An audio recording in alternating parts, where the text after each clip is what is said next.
Uyabona le yegcuka melisha nokugqoka kwalo umNazaretha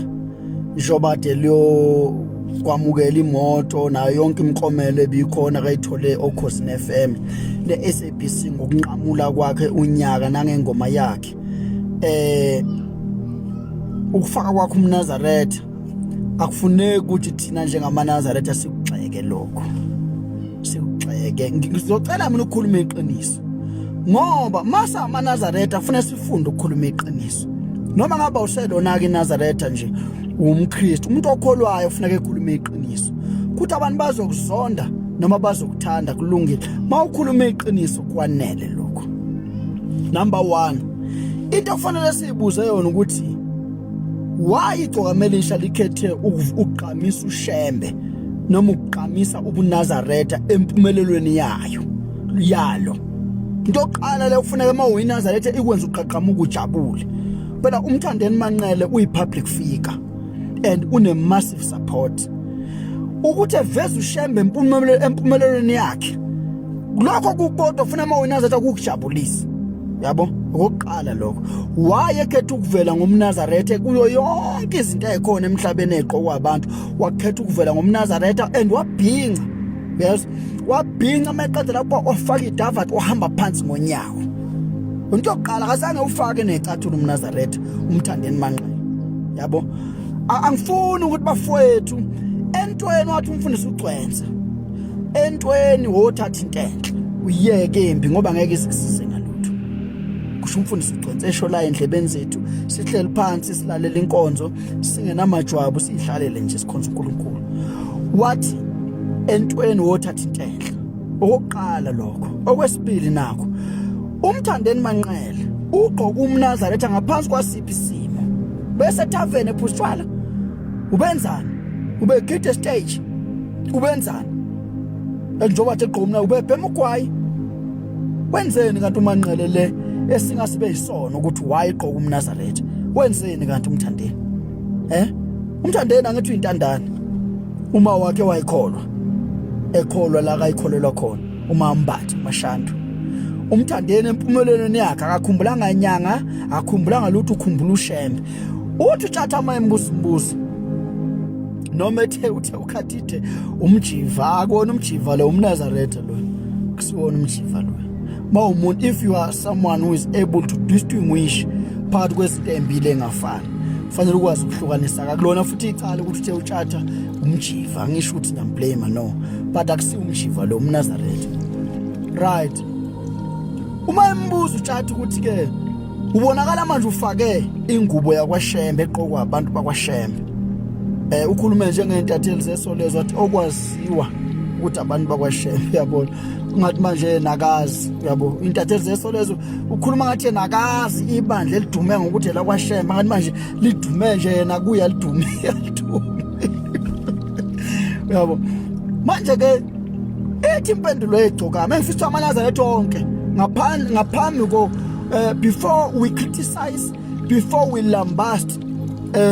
indlela igcokama elenze ebeliqoke ngayo nelenze ngayo asiqale sibuke eqala ukuthi uphendule wathini mangabe ukhathide ngoba umakatayiza idudla ngoba adla etoro uhlebekhephula abosala bethunga abanenalithi umfana omuhle njengonini uThembi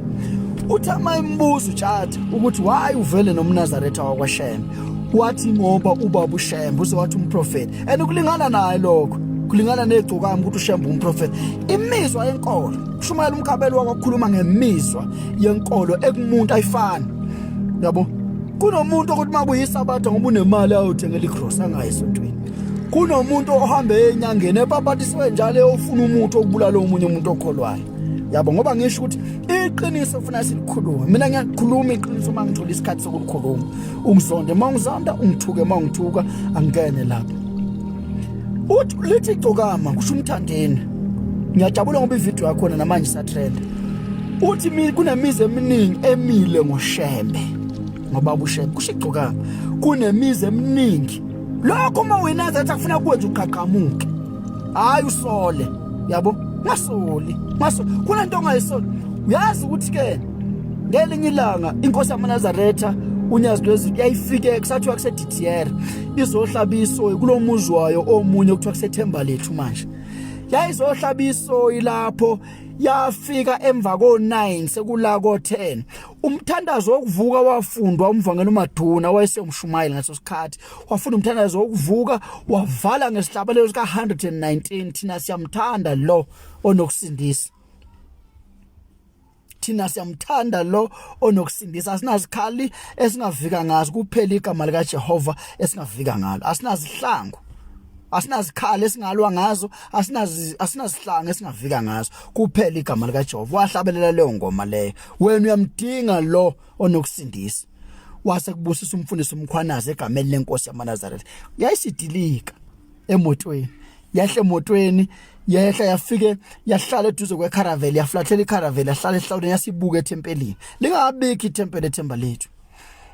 wathi meseqede wonke umsebenzi la ngabona khona ukuthi ngolonkosazana lolu hayi uthi ngolonkosazana inhliziyo uhamba ukukhuluma ukubusisa kuyefana intethelelo kuyafana angane wathumela umvangelo umdluli noma kwenzakalani kodwa seze sekuthiwa ulokhuzana owayemshumayeli wakhona uXaba Dr X okungenzeka futhi umfice ezulwini ngenzeka ngosho uphela abantu bangena ezulwini bangena ngokuthanda uNkulunkulu hayi ngokuthanda kwami hayi ngokuthanda kwakho umuntu ofakwe ezulwini uma uNkulunkulu ethanda ukuthi engene ezulwini kwaqhomela ishalele beliqoka uMnazaretha nje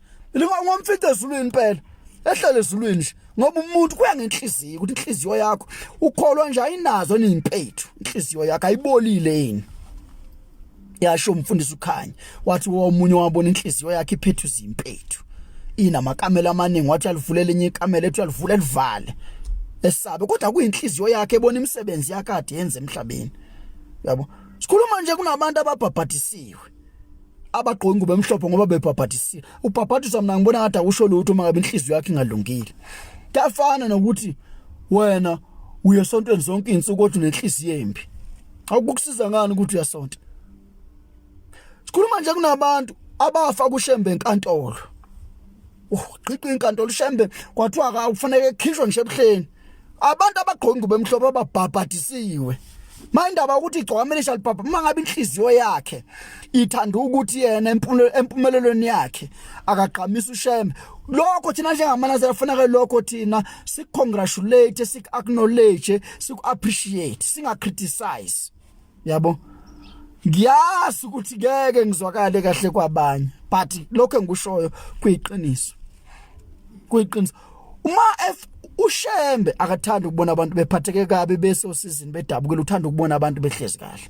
kunabantu abangamfuni ushembe baguqa phambi kwakhe impela bethi inkosi yamakhosi bamfuni uzesho naye phela ethi ngiyazi khona abantu engihamba nabo kodwa bangifuni kodwa ebakhombe ethi bakhona la ethi kodwa bangifuni kodwa ngaze ngonemuntu mina siqume sithi usuke ngasho igcokamelisha abantu abangayigqoki ngoba emhlophe bamthanda kabi ushembe